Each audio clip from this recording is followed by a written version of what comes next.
SuperTalk Mississippi Media production.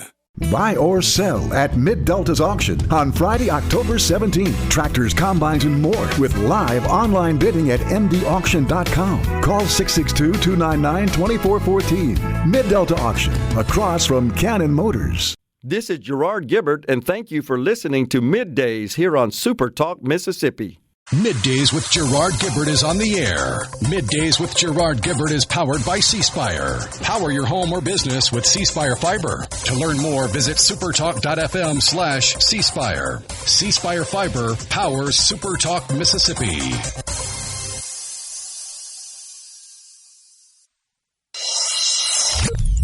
Get ready to go beyond the headlines and join a meaningful conversation with people from around the state.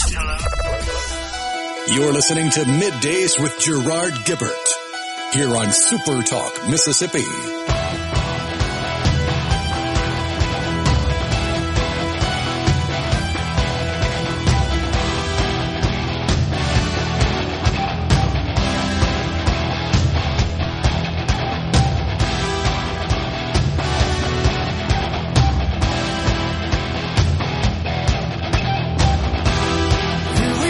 Good morning, everyone, and welcome to MidDays, SuperTalk Mississippi.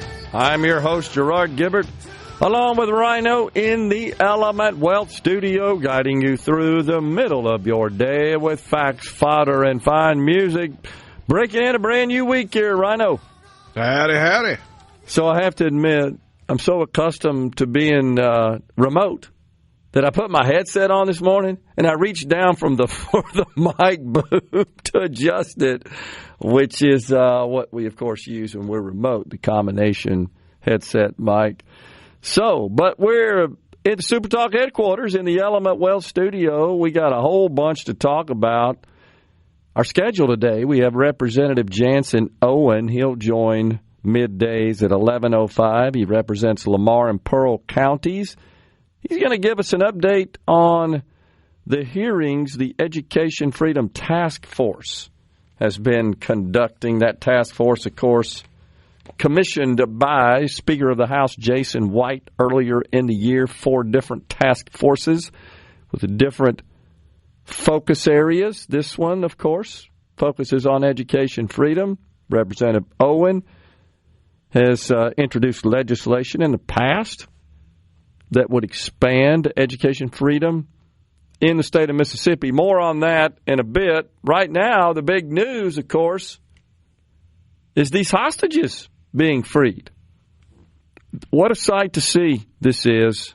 Last living hostages all released after 738 days in Hamas. You might describe it as Hamas hell. And it looks like the peace deal, ceasefire at least, is taking hold. The president went to Israel, delivered some outstanding remarks. He, honestly, is at the top of the list there in Israel. He is a hero, and he should be. He brokered this deal, and, you know, I'm going to say again, it's largely because I think due to his business background, and overcoming often insurmountable odds in many of his business endeavors, folks like that aren't conditioned by the status quo of politics. That's why he got elected, in my view. He's a disruptor, and he looks at this situation and says, you know, why can't we have peace? Why can't we fix this problem? Why can't we get these hostages returned?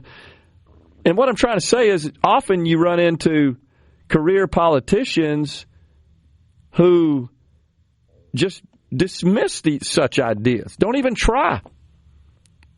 Would it be possible, do you think, for a Joe Biden or a Kamala Harris to accomplish this? No possible way. They're too worried about Dudes in dresses. playing against the girls in sports. I mean, literally, that's a higher priority than brokering peace. Making sure they get the votes of all the crazies out protesting, waving the Palestinian flag. That's totally right. So now you have peace. What do you say now, and those protesters? Crazies are still out protesting for some odd reason. Oh, my gosh.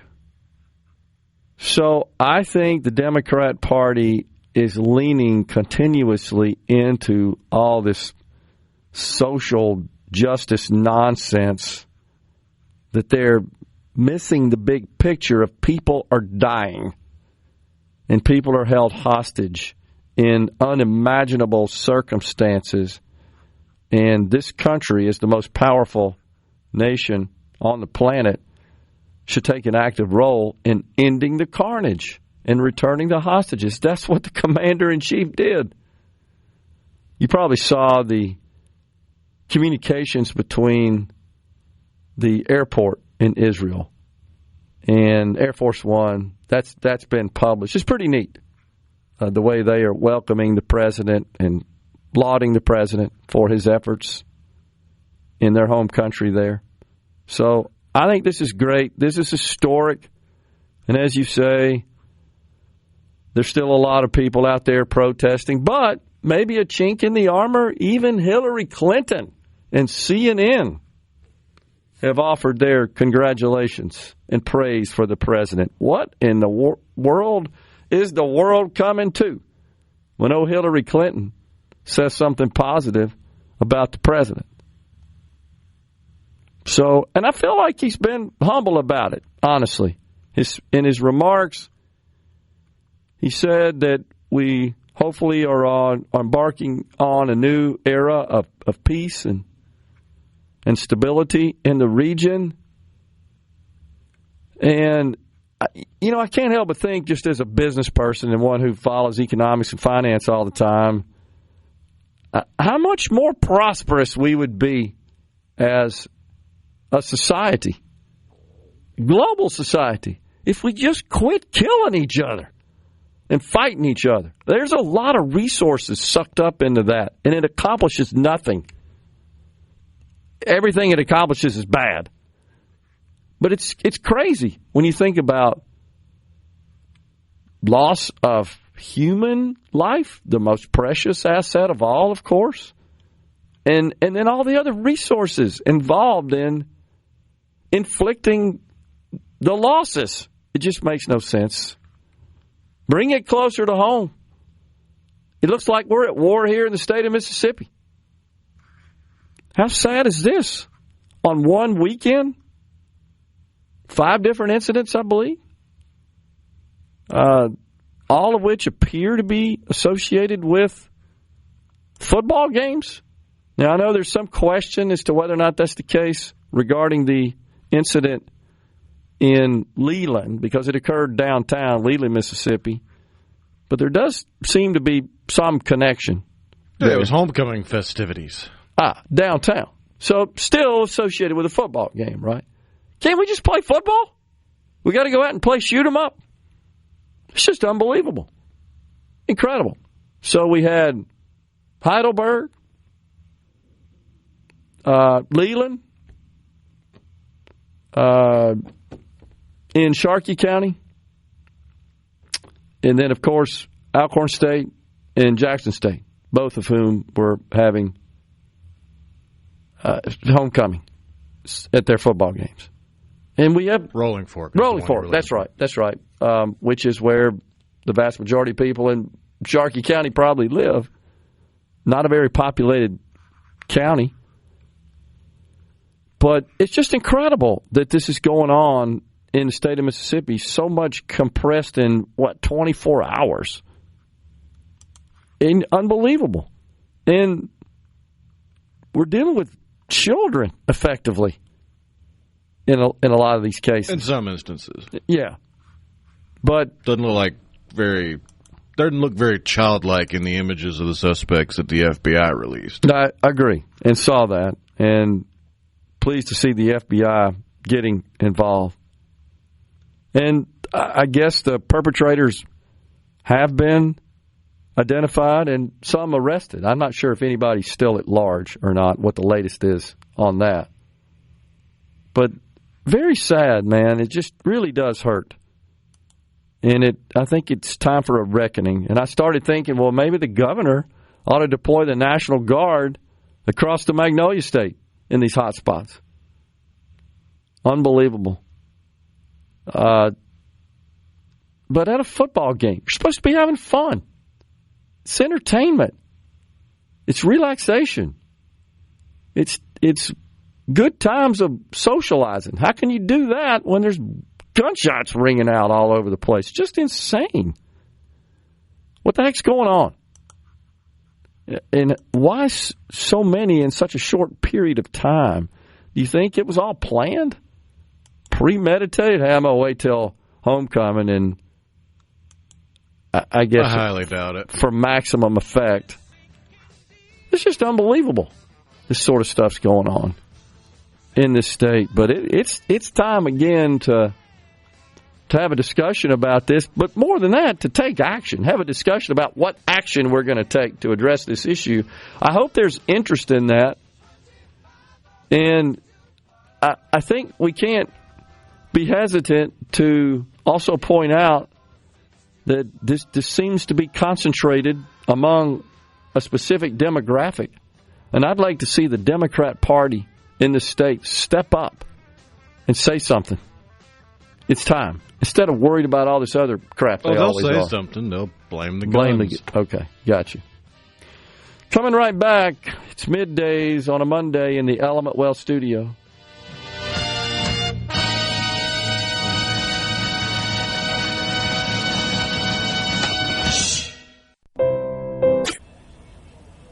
This segment of Middays with Gerard Gibert is brought to you by Covington County Hospital in Collins, where your health matters. Now back to Middays with Gerard here on SuperTalk Mississippi.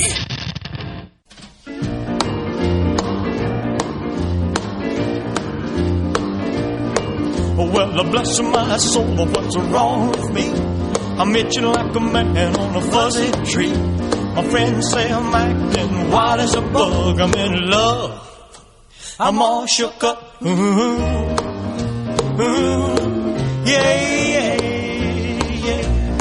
Well, my hand is shaky and my knees are weak. I can't seem to stand on my own 2 feet. Who do you think of when you have such luck? I'm in love.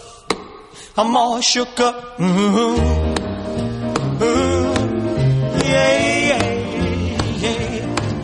Well, please don't ask me what's on my mind. I'm a little mixed up, but I feel fine when I'm near the girl. We're back with you in the Element Well studio, so check your money. You'll like it after the big sell-off Friday. The Dow up 555 today. The NASDAQ at this moment, the NASDAQ was also up, substantially up 430 points. All the indexes in the green. Crude oil did break through the $60 mark. It's $59.86. That's because two things. Saudi Arabia says, and OPEC, they're going to produce more oil. Secondly, man, China's economy is not doing all that great. And the tariffs that the president... Home sales are down overall. The size of housing purchases are down overall. Yeah. And purchases of new buildings are down in China overall. And you think, well, that's just the housing market. Except they don't really have a stock market or bonds or any of that like we have for investments. Really, in China, if you got money sitting around you're trying to invest, you invest in real estate. So if those are going down, that means people's wallets are getting tighter. It's almost as if the system of communism does not work economically. Man, oh man. So, especially when it's overburdened by the generations that brought about the communism now being retired and, as they say over there, dancing in the square while the young people have to work. Totally true. So, good news, though, that there's a recovery. Now, some of that's because there was such a huge sell-off on Friday. That was because the president discussed some fairly steep tariffs on China. Over the weekend, he softened his tone, and investors are keying on that. he says he has a great relationship with Xi Jinping and that he doesn't want to hurt them and that they're going to figure it out. And I think investors are responding to that. It's also a big week for earnings. So all of those dynamics are figuring into some investor enthusiasm, shall we say. And so the markets are being fueled by that enthusiasm, which is good to see. Now, the president says inflation has been defeated, but the numbers really don't bear that out. Now, it really depends on how you define defeated. If your expectation was the price of stuff would come down, and I'm not talking about fuel, for example, which is volatile and doesn't really necessarily follow the rest of the consumable goods. It's down a little bit, about 10%, 12%, depending on where you live, since the president took office, largely, again, because of the decline in demand for oil in China and the increase in the output from the Middle East. America's output's about the same. Now, there's some work being done right now to increase American output, which could drive the price down even further. But I'm just curious, are most people finding that inflation has been defeated? Because price of food seems like it's gone up a fair amount in the last few months. I know that there's shortages of beef, for example, and that I think largely because of disease of cattle and the thinning of the herd, and thus you got a demand and supply dynamic working out there. So that's an issue. There was also a reported shortage of availability of processing. Yeah. So all that drives price up at the retail level. And then insurance, clearly, across the board, going up. Whether it's health insurance, homeowners insurance, automobile insurance, all the above, commercial insurance, all going up. A lot of that is driven by tariffs, which are increasing replacement costs, and then just a lot of negative experience on the part of insurers, where lots of big claims and costs associated with that. So you look at kind of the staples of life, I would put that within insurance to be one of those. Most people are unable to conduct their business, their home business, without insurance. If you got a car, you're going to have car insurance. Most folks have some dwelling where they have insurance on it.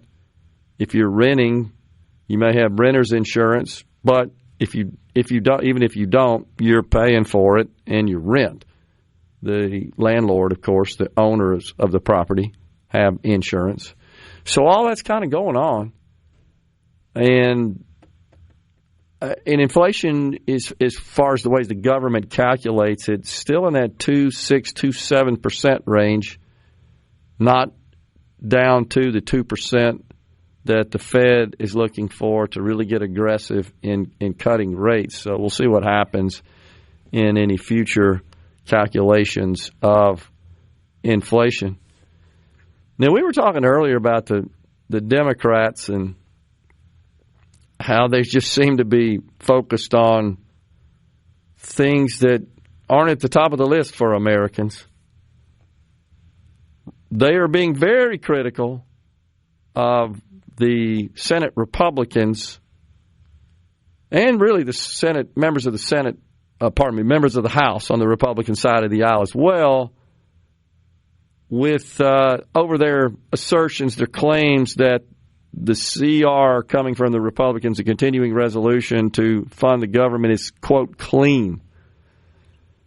And they get a lot of stuff wrong here, and I'm talking specifically about an October 11th piece by the Mississippi Democratic Party, press release.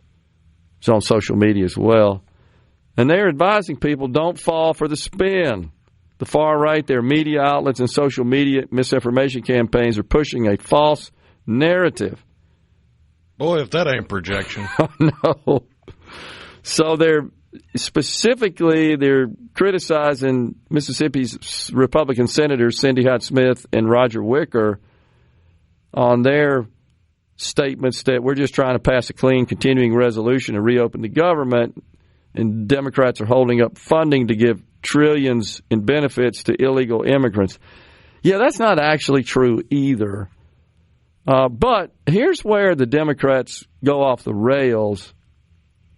See if I can find it here. Is they talk about Medicaid in the context of the CR. So I can get it here. Yeah, here we go. Despite what Republican memes may say, there's nothing clean about the CR bill. It cuts Medicaid funding. Not true. The CR bill, how many times have we explained that on this program? You would think these folks would know it. The continuing resolution only deals with the discretionary aspects of government. Medicaid is a mandatory statutory function. It's not part of it. It lets health insurance premiums spike. It guts support for hospitals that serve rural and poor communities, especially Mississippi. Not true. Simply not true. The CR has nothing to do with health care and premiums and nothing to do with funding for rural and poor community hospitals. Nothing. But that's the narrative. So your point is just projecting here, right? It's just not true. Not true. Now, could they include separately? They could actually include it in the CR, honestly. You wouldn't be called a CR at that point. It'd be an amended spending bill, essentially, or spending package if they wanted to extend the enhanced ACA subsidies. But no, all the Republicans are saying is, hey, look, we're willing to talk about all these health care matters, but let's get the government open first, and then let's negotiate in good faith. And they don't see fit to do that. And they're standing in the way. Now, they'll say the Republicans are in the way. The Republicans are saying the Democrats are in the way. All I know is the government's still shut down. Anybody with a brain that has attention span longer than the average goldfish knows in their heart of hearts, even if they're a bleeding heart, blowhard liberal Democrat, they know it's the Democrats shutting this down.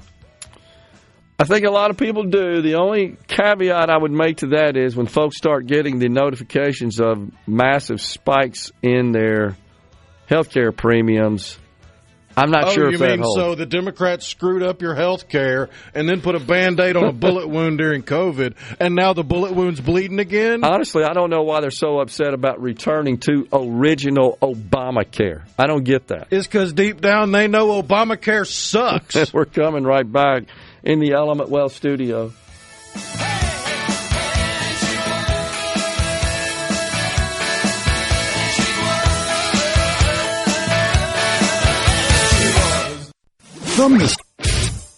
You're listening to Middays with Gerard Gibert, here on SuperTalk Mississippi.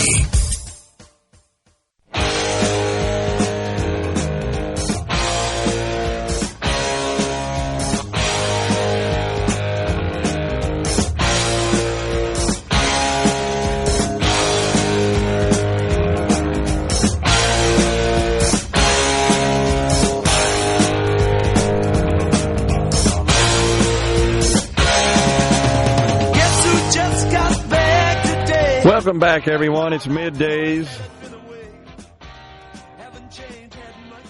So even the conservative darling Marjorie Taylor Greene, she's speaking up as well.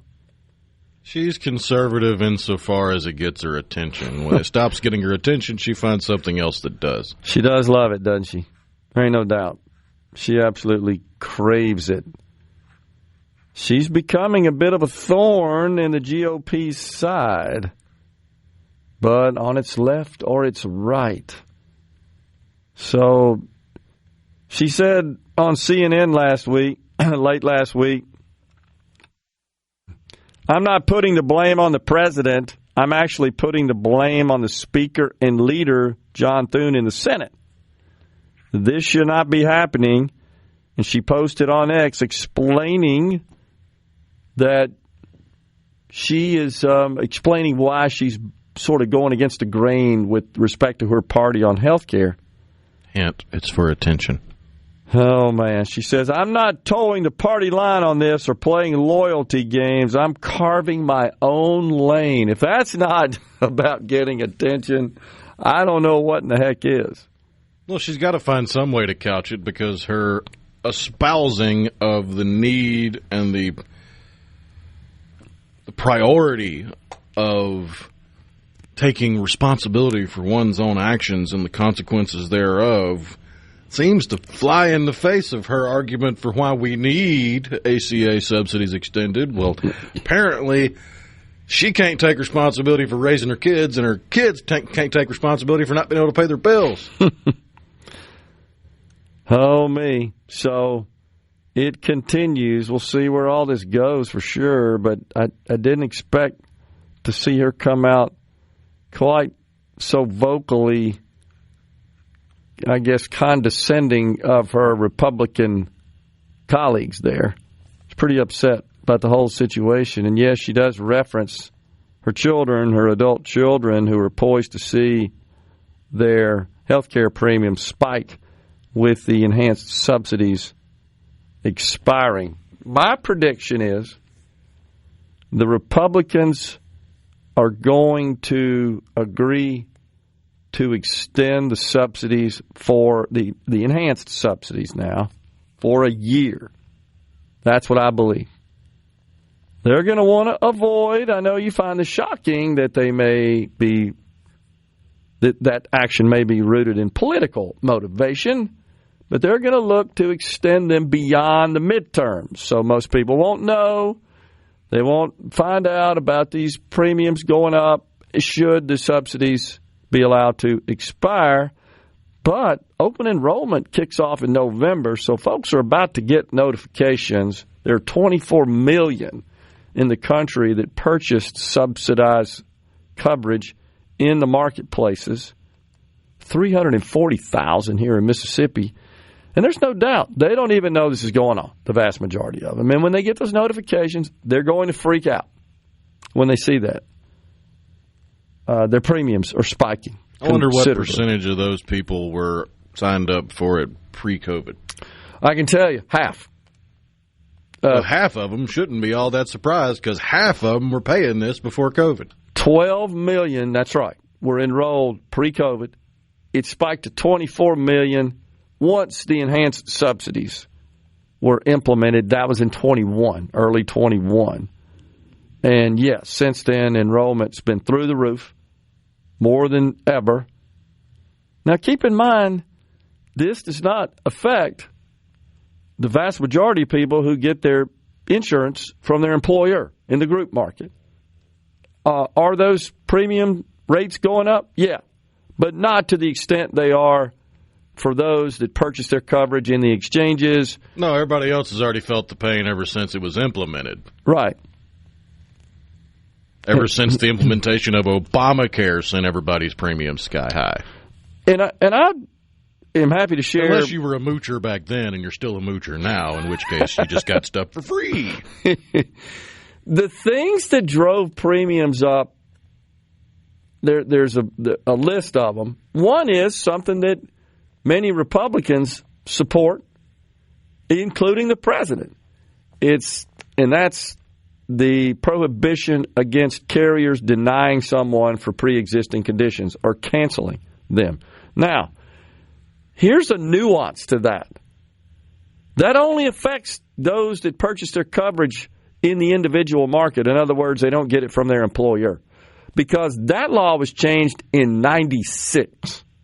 Since 1996, you go to work somewhere that offers coverage, they don't ask any health questions, and they can't deny you.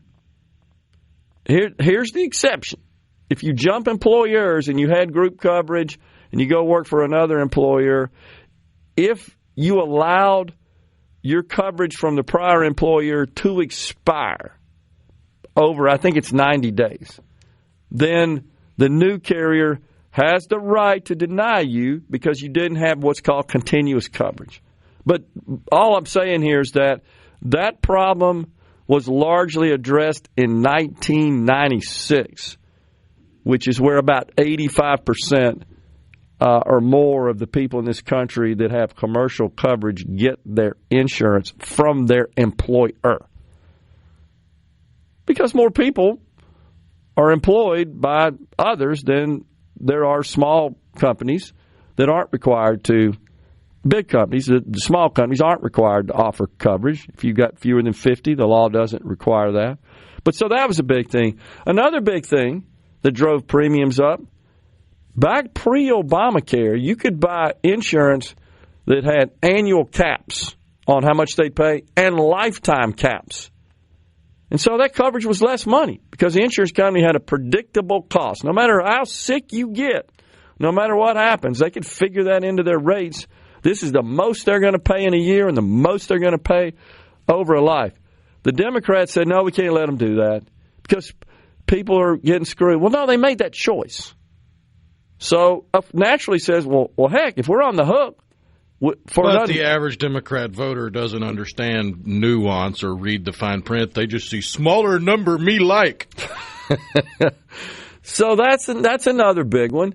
And then the other one I think you and I talked about last week is what's called community rating. And all that really means is that older people that are more inclined to get ill or more sick people can be charged higher premiums to a certain extent, a ratio extent, than younger, healthy people. And what Obamacare did is it restricted that ratio quite a bit. So if you're older and sicker, you don't necessarily pay significantly more than a young, healthy person as you did pre-Obamacare. And the insurance company said, okay, well, we got to raise premiums on everybody then to cover those costs.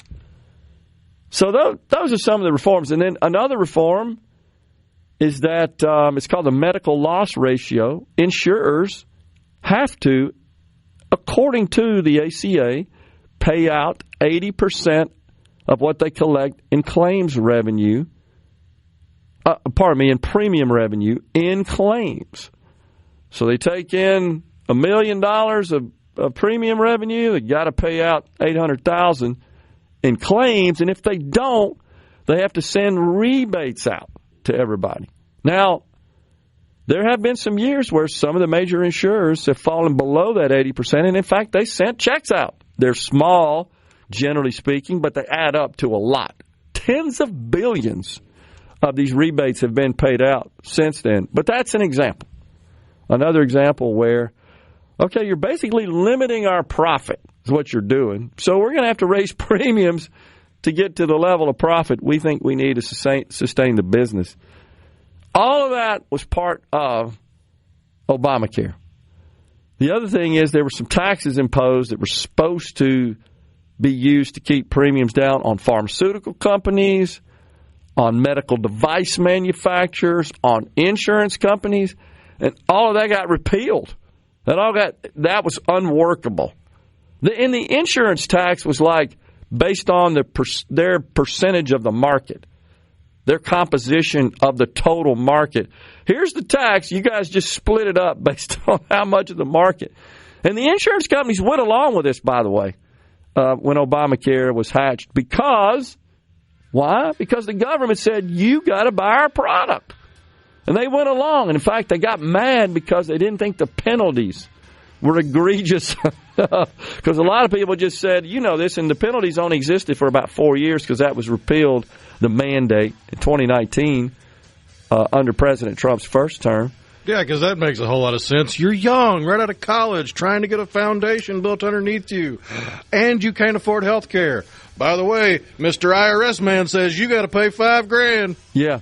And you know what that was for is they wanted you to be in the pool. They wanted you to be in the insurance universe. They wanted young, healthy people to pay for old, sick people. Correct. And you wonder why millennials hate boomers. And that's all of those reasons are why insurance has spiked since Obamacare.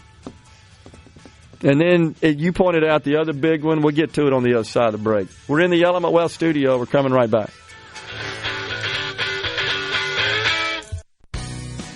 You're listening to Middays with Gerard here on SuperTalk Mississippi.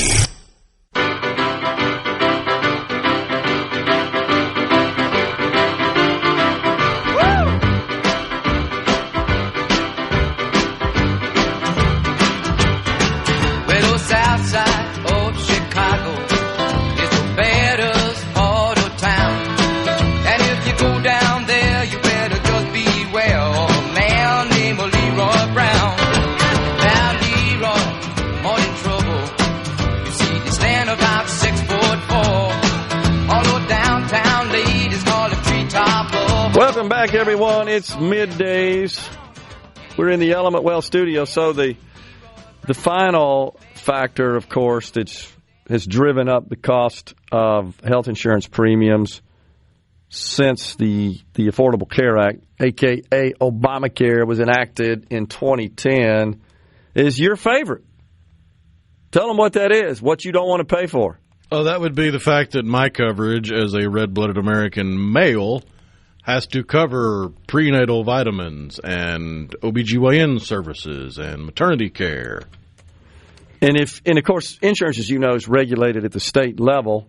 And so you've got the minimum coverage requirements, minimum essential coverage is what it's called, MEC. And then states can add to that. They can't subtract from it because of federal law.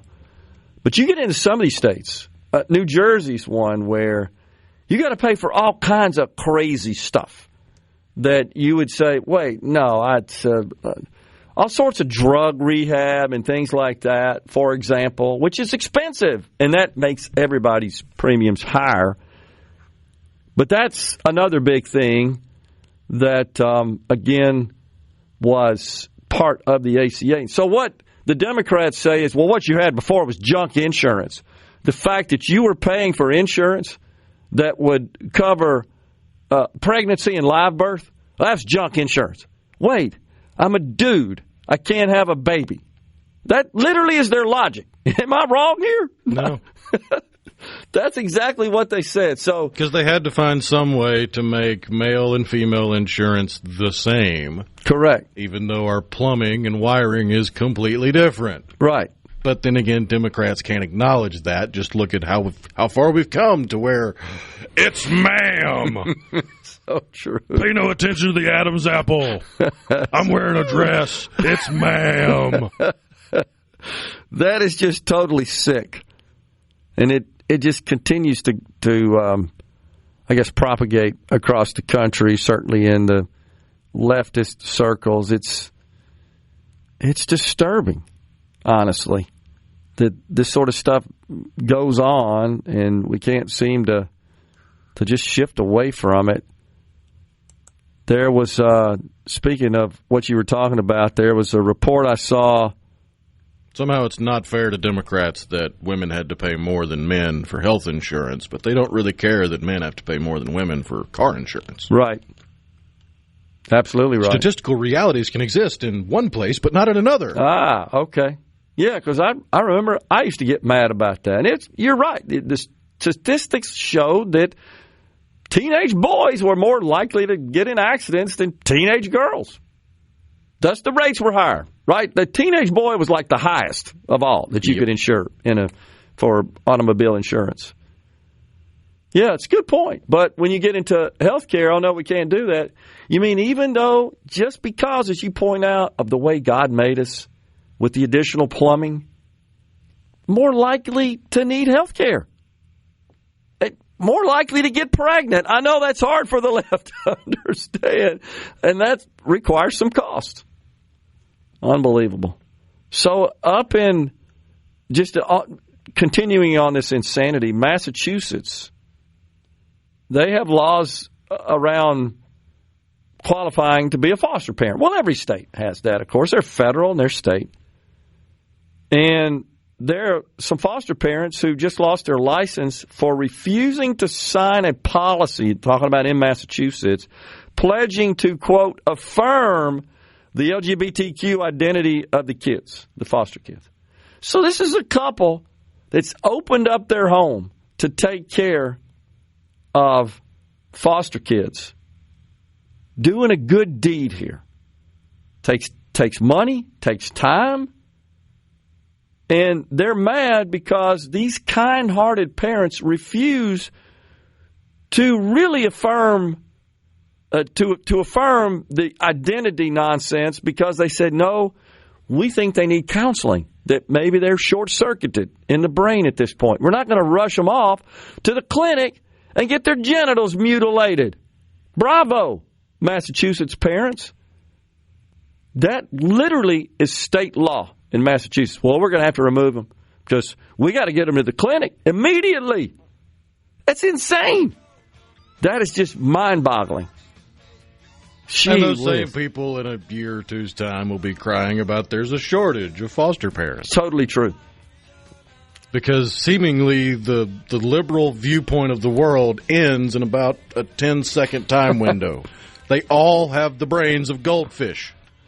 Man, oh man, that seems so true. We're stepping aside for a break. It's Fox News, Super Talk News coming your way, and then we've got another hour of middays. It's Monday. That means it's Ricky Matthews, Super Talk Outdoors at 12:05 today. Please stay with us.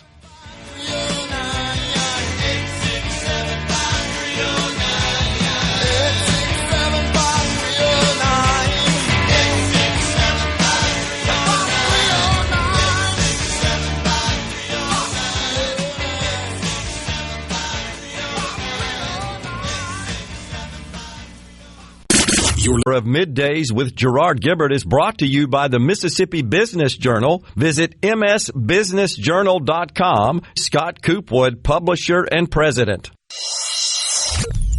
Get ready to go beyond the headlines and join a meaningful conversation with people from around the state. You're listening to Middays with Gerard Gibert here on Super Talk Mississippi.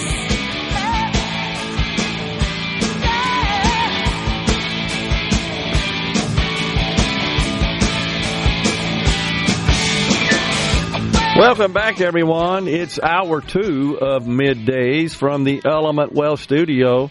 Markets are powering forward. The Dow now up nearly 600 points. The NASDAQ up 452. The funny money is pulled back a bit, right? It's about 114.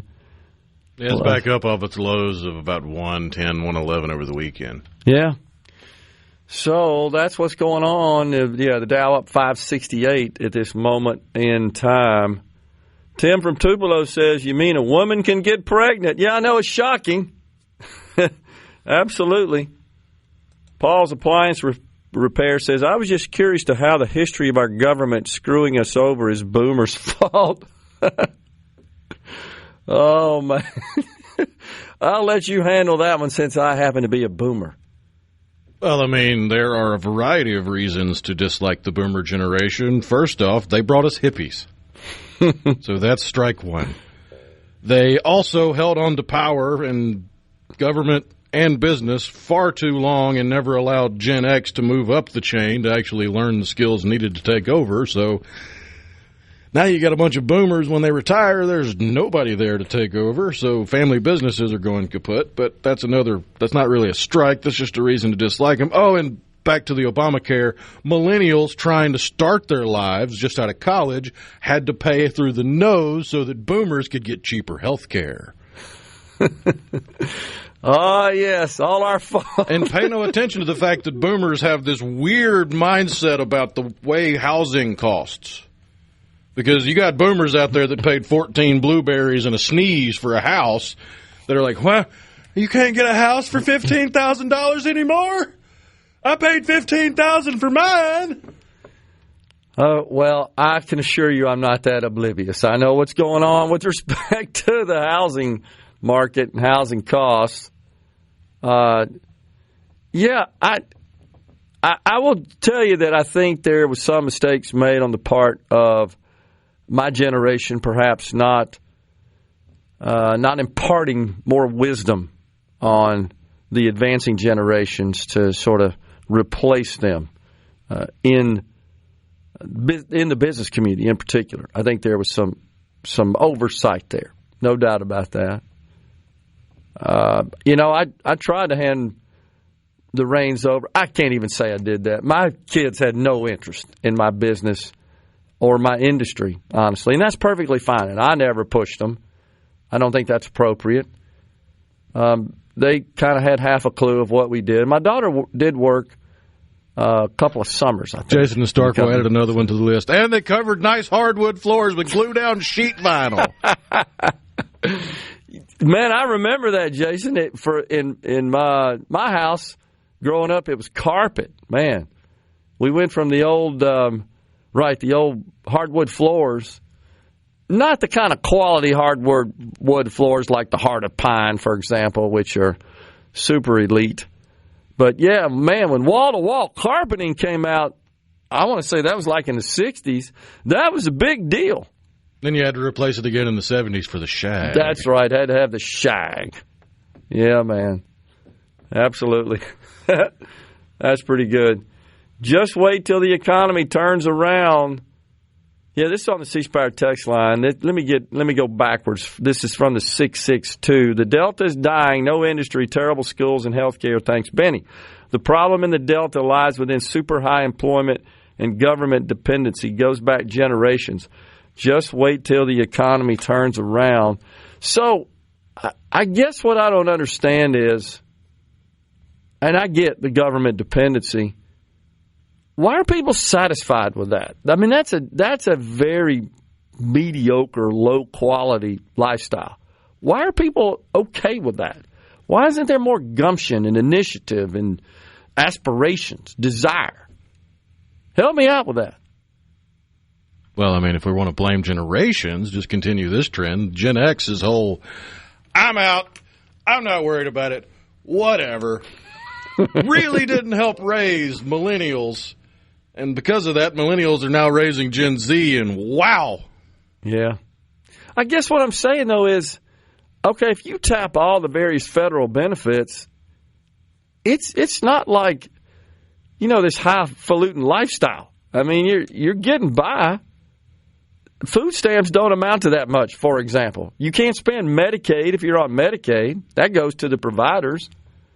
You can get some housing assistance, and there's some other stuff, but it's not like a life of luxury. Don't they aspire for more? It's a serious question. I mean, are people satisfied somehow with that? I guess because they don't work? I don't really know. It's a serious question for which I have no answers. I don't understand the lack of motivation, the lack of drive, the lack of aspiration. Yeah, so a friend just sent me a text, said, because there's no stress. That's a good point. But, I don't know, there's something about having think about it. Put yourself in the shoes of somebody with SNAP benefits. Yeah. If you just don't feel like going to work, yeah, or feel like showing your butt at work, or dog cussing a customer or something, you still get to go home and have food for the foreseeable future. It ain't that much, though, man. Then you got to be a little bit more composed. You got to be more willing to put up with a little bit more. You got to be willing to put forth some effort, because if you don't, you're going home to beans. If you're lucky. I guess so. I don't know. I can't comprehend it. Honestly, I don't understand why in this country there's so much opportunity. And I know a lot of people will tell you, oh, yeah, I've been through this before. The deck's stacked and it's rigged. That's just horse hockey. There's so much opportunity. It's incredible. But, like, for food stamps, it's $550 a month for two people. Well, what are you eating for $550 a month? Hell, you can't get out of the grocery store with one little bitty bag, it seems like, for $100. So, I don't know. That don't you want more than that? Okay, I don't have the answers. It's a serious question, and maybe my friend here is right. Well, I don't have any stress, but I was going to say there's something about setting goals that are lofty, and knowing the path you've got to complete to get to those goals, to attain those goals, which involves stress and effort and sacrifice and work. But, man, once you get it, is there any better feeling in the world? I mean, there are a few, but we try to keep this PG rated. I understand. But, and then what motivated, driven people do is they say, okay, bow on that one, next, and they move on to the next one. And then this is what bothers me. Then the people who choose not to follow that same path, they get mad because the other people that endured all the stress, the sacrifice, made money. and enriched themselves, got rewarded. And I mean enriched relative to someone who has nothing. I just don't get it. I really don't. Why they're not more motivated, more enlightened. Maybe something's missing there. And I like to say, as you know, that you're not getting that message in the house. And therefore, you just continue the generational continuation of this dynamic is just a problem. I don't know. Man, oh man. People are chiming in here. Let's see. Lazy is what one person says. You buy pick 5. Tim and McGee, I always want to do better, just the way I was raised. I hear you. I like goals. I'm a goals-oriented person. I like putting objectives and goals, and I like to make them lofty. And I love working, not independently, but as a team. I love when teams achieve goals. It's just a great feeling about that. And then move on to the next one. We had a guiding principle in my company, which is we strive for perfection. If we miss, we're merely excellent. And that's how we ran the thing. And our team believed in that. Man, I don't know. It's a mindset. It's a slave mindset. Man, I hope that's not the case. David in Macomb, you get multiple checks for multiple family members, enter deal drugs on the side. It's a pretty good tax-free gig. That just sucks.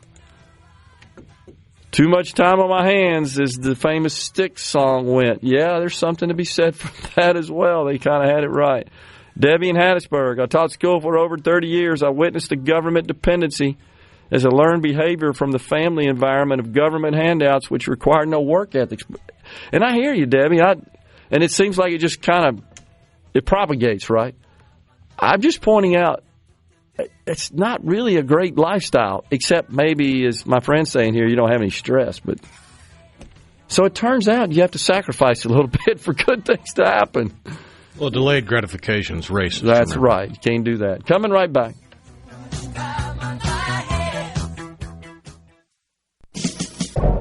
Middays with Gerard Gibert. Let's do this. On SuperTalk Mississippi. Let's go. Oh, you're gonna take me home tonight.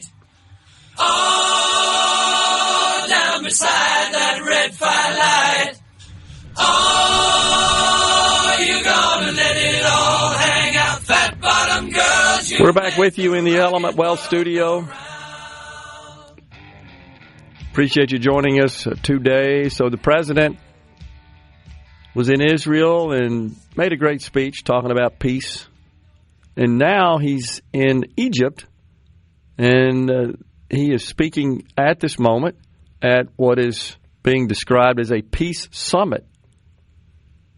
Make no mistake, folks, if investors sense that there is a possibility for long-term stability in that region, markets will go up.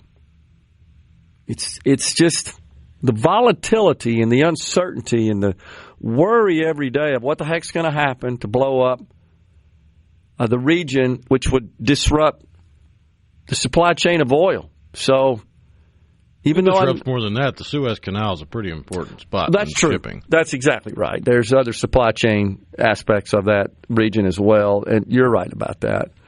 I would sort of put, because if Israel-Palestine settles down, then the Houthis don't have a quote-unquote legitimate reason to be harassing the shipping lanes. Yeah.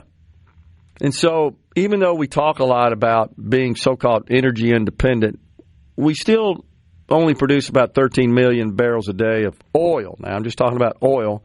And usually when you're talking about energy independent, you're referring to all forms of energy.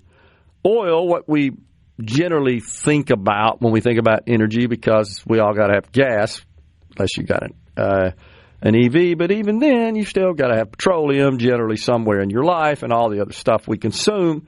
But we don't produce enough in this country to handle our demand, our consumption, still short about 7 million barrels. And the bigger thing is we don't have refineries to refine the grade of oil, the class of oil that we harvest here in this country. We send it across the ocean to get refined. They send theirs over here to get refined. So bottom line is we're not at a point where we can say, hey, Saudi Arabia, OPEC, Middle East, we don't need your oil. We're not there. And I don't know that we ever will be there because all the oil companies say we're never building another refinery in this country, mainly because they don't have any certainty that a future administration won't come in and do what Joe Biden did, which is do everything they can to kill it. So you're not going to invest tens of billions of dollars in an asset that is at risk of government shutting it down. But it's good to see the president in Egypt. And again, the core point here is, if we can get lasting peace in that region, that is absolutely good for your wallets. Make no mistake about that. Kevin from Brandon says, look up how many people get off government assistance and how many stay on it for life. If you get caught breaking the law, you should lose all government assistance. I'd be okay with that. And again, Kevin, I guess my point is I'm trying to understand why so many are satisfied with that minimum lifestyle. I can't comprehend that, why they're not driven, motivated, inspired, or have aspirations to achieve more, to move up, to do better. Are they just that comfortable? It's mind-boggling to me. And maybe that also, of course, as you point out, cultivates the criminal element. I mean, think about it this way. Look at it from a different angle. If you had a guaranteed, say, including SNAP and rent assistance and health care and all that, say you've got a baseline $15,000, $20,000 a year of benefits and money coming to you. And the only real risk to that is getting a job that pays you too much. That's true. Then you're going to pay a whole lot of attention to what jobs you apply for, what jobs you take, so that you don't lose that other $15,000 to $20,000, because to get that back requires, a decade working where you're going to apply for the job to hopefully get raises or promotions to get up to that extra $15,000, $20,000 you already had. Yeah. That's terrible, though, man. But when you look at it from that point of view, doesn't it make a little bit more sense? Yeah, it does. I just still a bit lost as to what are we missing in society to motivate people to achieve more. I guess I don't get that. And I know that back when I was in business, I would often get invited to come just speak to high schools about the IT industry. Now, you got to remember, this 20 years ago when it was still evolving and burgeoning. And I got to tell you, Rhino, there's a bit of an attitude, and I think you would agree with me here, in this state where there was a time period where, oh, no, you don't go into that industry. You're going to be a doctor. You're going to be a lawyer, right? That's where parents were pushing their kids and always thought of us as sort of second-class, just weirdo geeks, nerds. And so what I would do as part of my presentation, I'd have little short PowerPoints, and I would flash up photos of the tech tycoons. Again, I'm talking 20 years ago. Nothing like today, right? Of their homes and their car collections and their boats and their planes. And it wasn't that I was trying to be critical or condemn the other occupations whatsoever. I was just trying to point out, you guys may ought to think about this.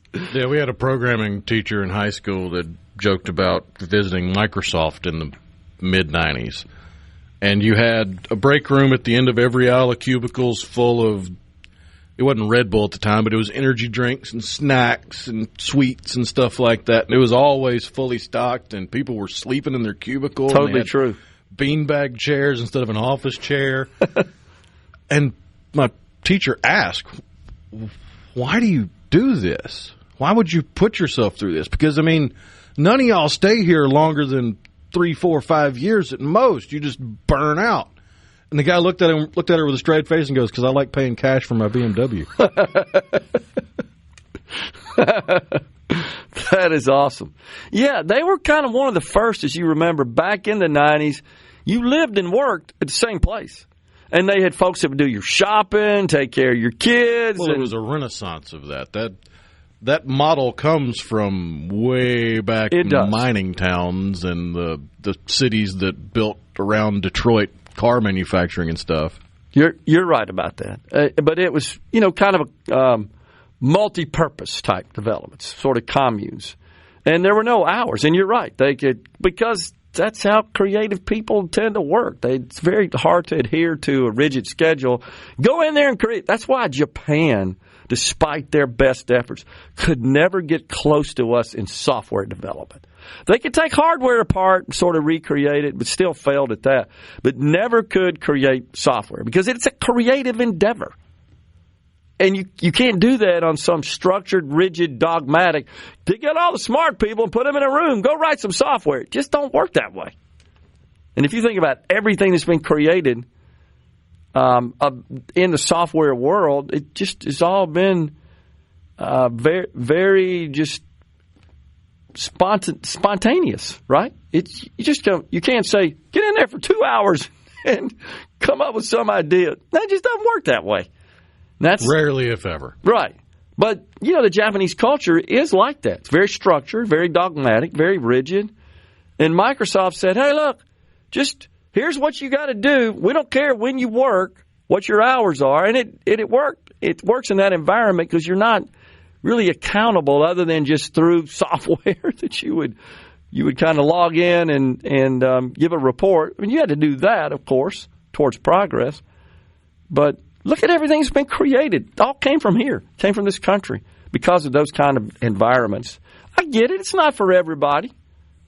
And I don't think our state's that way whatsoever anymore, but I used to get a little frustrated 25, 30 years ago because we were always kind of considered second-class citizens. And I would talk to, parents about, you really ought to talk to your kids about maybe pursuing this line of work. We're just getting started here, and there's going to be a whole bunch of money made in this. Pretty sure that's what happened. No big deal. Just thinking about how times have changed. But really more to the discussion of why aren't people more motivated to take advantage of all of these tools, all of these opportunities. They're abundant. Despite government's best attempt to regulate the hell out of everything, they hadn't gotten to everything yet, and there's still a whole bunch of opportunity, man. It's mind-boggling. And it's because of all the tools that have been created by our predecessors. They're there. They're ripe for the picking. And that's why I predict that we're going to see the first single-employee billion-dollar company in the next 5 years. I really believe that's going to happen, billion-dollar annual revenue. Mike in Gulfport, how much imagination does it take to develop AI as compared to software? It's really not developed, Mike. I hear you. We'll come right back and discuss. Stay with us.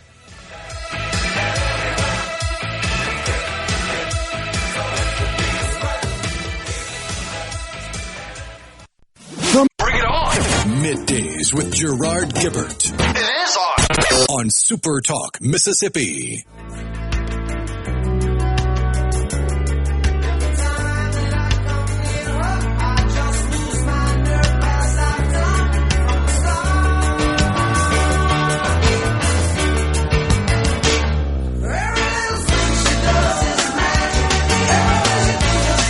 So, I kind of misspoke a little bit to Mike in Gulfport. There is underlying code in the engines of artificial intelligence that access the large language models. Python, I think I would say, is the most popular programming language. And it wasn't really developed expressly to write code to drive AI systems and tools. Really was more about coding that interfaces generally between back office systems, integrates, and internet web interfaces That's kind of what it was originally developed for. Another language that's used in the development of AI tools is Java, which was invented early 90s by Sun Microsystems. And this is really before the Internet had become as prevalent, obviously, as it is today, because we didn't have a network. We didn't have connectivity. Sun, by the way, is largely credited with the invention of the web server. Back in those days, if you saw a website, you went to a website, you logged onto the Internet, I'm talking about in the mid-'90s, pretty much you can bet the back end of that was Sun servers and Sun's web server software on the Sun server hardware. But they invented Java, and the big feature of Java was portability. It was about, hey, I can write it one time. It doesn't really matter where it gets deployed. I don't have to worry about the hardware or the operating system environment. You just install what's called a Java virtual machine, and it would embed in the browser, and you didn't have to worry about it. So, man, that freed up software developers not to have to worry about, oh, my gosh, I got to have this version for this piece of hardware and that version. That's the way it worked before we had Java and web services. But there are some AI tools that utilize Java as well. Python, Java. There's a couple other programming languages as well. But I guess to your question, Mike, yeah, it takes a lot of creativity and a lot of smarts to develop those tools using those programming languages so that they are functional. Well, most of the higher paid people that work in AI, the creativity comes from them thinking creatively about how people will ask the questions. Absolutely. How people will prompt the AI. So, anything from recognizing, oh, they just misspelled this word, they meant this word, let's use that new word as the search term for the prompt. Stuff totally like true. that. Totally true. So the code is optimized to recognize that user reality. Absolutely true. But part of that trade-off is a lot of the code is not designed, especially since it's crawling large language models. You'll notice a lot of AI struggles with what you would think would be some pretty simple math. That is absolutely true. I've run into that myself. And you have to be careful. Still saves you a whole bunch of time, though. So we're in week 3 of the old shutdown. Also on the C Spire text line, somebody texted in, people work for cash under the radar. They absolutely do.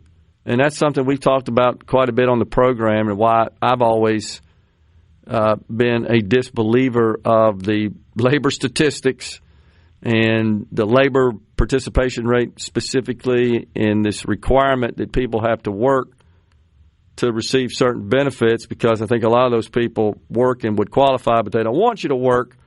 They don't want you to know, pardon me, because they'd have to start paying taxes on it. Man, oh man. Let's see. Teachers always told me you can't make money looking out the window, and that is from the 662, someone atop a tractor going down a dirt road. I hear you. Totally agree. Another issue some people are unaware of is issues with getting code to communicate with other code. Yeah, just standard interfaces, but that's why this category of code known as APIs, application programming interfaces, really facilitate that integration between disparate code. You just talk to the API and feed it some information. It takes care of what it is you're looking for and returns information from the other code, the other data sets, and so forth. This person says, when you cut off funding to help kids get a secondary education, kids cannot afford to go to medical school or law school to make the salary like Rhino. Huh? Rhino is living in La La Land. Well, first, who cut off funding for high school? What in the world are they talking about? Secondary school, that's secondary education. It's another worthless midwit Democrat with Trump derangement syndrome that doesn't like me and never learned how to spell my name. Correct. But to educate this individual out of their ignorance, secondary education is middle school and high school. Oh, man. And what does that have to do with medical school and law school? Man, there are more. I could respond with, well, you could become an electrician or a plumber. Correct. Or a contractor and make more than most college graduates, but then they would find some other stupid Democrat talking point to regurgitate because this person hasn't had an original thought since they turned 18. Unbelievable. Good morning, Gerard. Are all the pro-Palestinian people now happy that there's going to be peace? No, they'll find something else to be aggrieved about, I'm quite sure. But we should point out that Hillary Clinton and other Democrats have praised the president for his efforts here. And by the way, the folks over there at CNN, I don't know if you've seen this, they're calling out Barack Obama because he's kind of being a bit of a whiny baby and refuses to say anything positive about this deal with respect to the president's involvement. I think he's just mad that it wasn't him, right? And I think he's likes that limelight, likes that attention, and he seems to be kind of flying under the radar on this deal, not coming out. But I honestly believe it's because he was unable to achieve this, and he doesn't like the fact that the president has and is getting all this attention. Man, so even CNN calling out Barack Obama. So I sent you some sound earlier. I thought this would be kind of fun to play today. This is Eric Dickerson, right? The old SMU turned NFL running back stud. This is what he had to say about, who's this guy that's coming to perform? Bad Bunny. Bad Bunny. I'm not surprised the NFL will do something like this. You know, that's how they got that political crap. They like they good guys and they not. But, you know, Bad Bunny, where's Bad Bunny from? He's from Puerto Rico. Puerto Rico. You don't want to, if you don't like the U.S., keep his ass over there. Apparently, well, Puerto Rico is part of the U.S. I know, but still, if you don't want, he don't like the U.S., I mean, don't come in and perform. A lot of parents are kind of up in arms because some of his content's kind of adult. Yeah. He talks about partying, women, this and that. You know, what do you make of that? Is that okay? Well, I mean, what songs don't?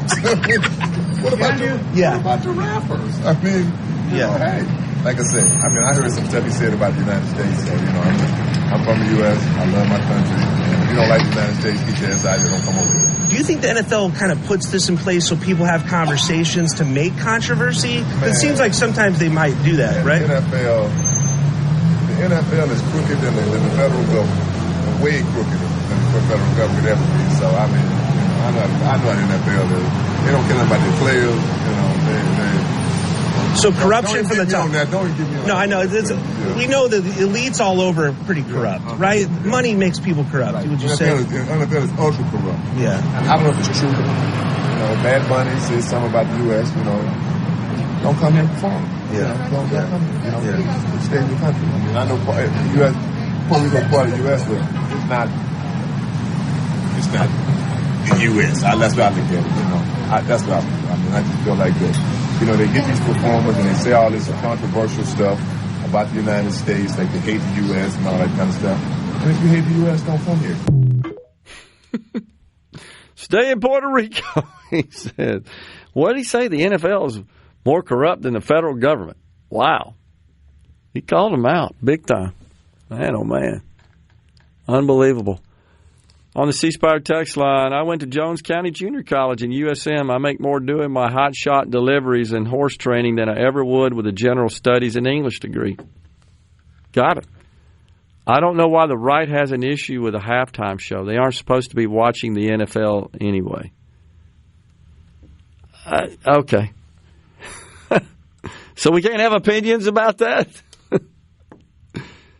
Man, oh, man. On the C-Spire text line, Hussein Obama is a Muslim. Let's see here. Yep, that's what we got going on. So, when we come back, I got a story. It'll be the final segment. It's about the Seattle mayor, Bruce Harrell. It turns out he blocked a permit for a Christian gathering at Pike Place. There's a public area out there. But yet gave the green light to 20 LGBTQ events. 20 in this place. Why do you need 20? Well, I mean, there's something like 270 plus holidays regarding the Rainbow Coalition. We're coming right back with the final segment on Middays. Stay with us.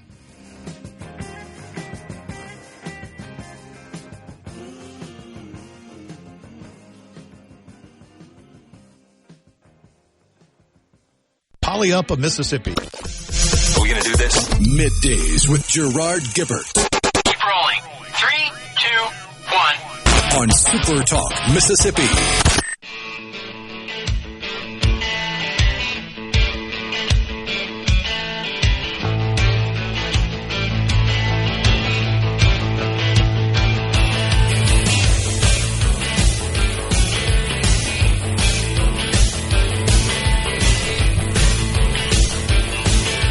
Welcome back, everyone. It's Middays, final segment on this Monday. SuperTalk Mississippi Outdoors comes your way next. On the C Spire text line, the Supreme Court is hearing a case this year regarding the city of Brandon blocking people from distributing Christian material outside the amphitheater on public property. That from Ben from Madison. Thanks for that, Ben. I wasn't aware of that, Rhino. Made it all the way to the Supreme Court, huh? Wow. Interesting. Well, that, of course, Ben sent that in because I reported of the city of Seattle, which would not grant permits to a Christian group to hold an event at a public spot there in the city, but they have issued permits to some 20 LGBTQ events. I'm not sure what the core reason for that is. Also, here at home, you know, the House, and by the way, I need to pass this on. Representative Jansen Owen was not able to come on the program today. He contacted us and said he was having some technical difficulties, but we're going to reschedule and get him back on. Really interested in hearing what has been going on in the Education Freedom Task Force meetings. They've been having hearings. So the House, no secret, the Speaker of the House, Jason White, has indicated that implementing a robust school choice program in the state of Mississippi is a top, if not his top, legislative priority for 2026, whereas the Senate has been conducting some hearings concerning just public education in the state of Mississippi overall. So this is the Senate Education Committee. Last Thursday and Friday, heard, of course, a long list of Mississippi Public Schools academic achievements, and they are astonishing. They're awesome. State Superintendent Lance Evans and his team made a case at the hearings for an increase in appropriations to the legislature, an increase for K through 12 appropriations, which would include increasing some of that money he's asking for would increase teacher pay. We're falling behind the other states. And he says that adjusted for the cost of living, Mississippi's teacher pay at $54.2 is ranked 46th out of 49 states. So we're near the bottom once again.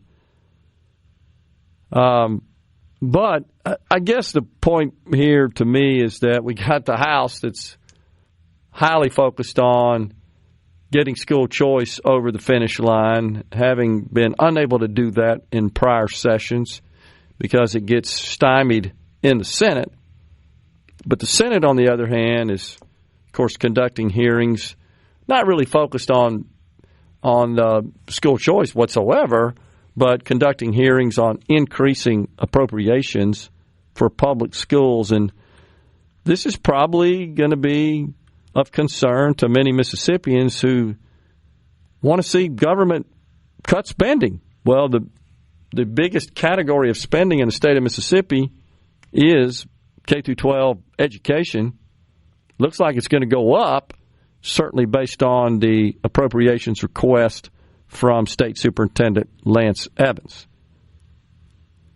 So this could, in fact, portend of a conflict between the House and Senate in the coming session. Might that be a bargaining chip in the matter between the House and Senate? Hey, we'll give you this if you give us that sort of deal, the old quid pro quo stuff. I don't know, but certainly seems like that the two chambers, with respect to education, are prioritizing different aspects, different matters of the educational sphere. Ethan and Biloxi. Where are all the chemtrails? Weather's been nice when not manipulated by the government. Okay. Wrap that tinfoil tighter, dude. Oh, man. Not quite tight enough.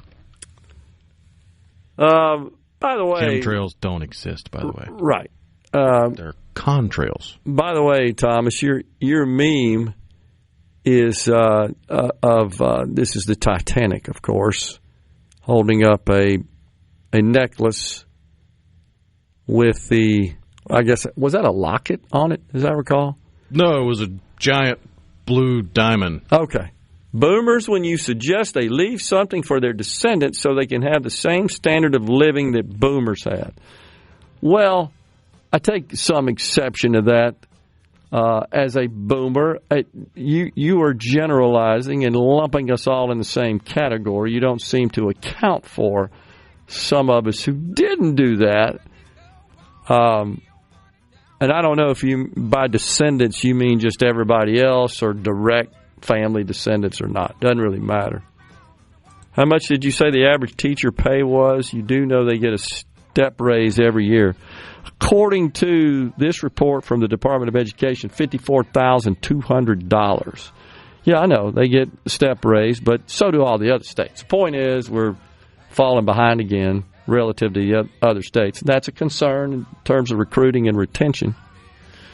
We're done here today. We're back with you again tomorrow. Ricky Matthews is next. Until then, stay safe and God bless everyone.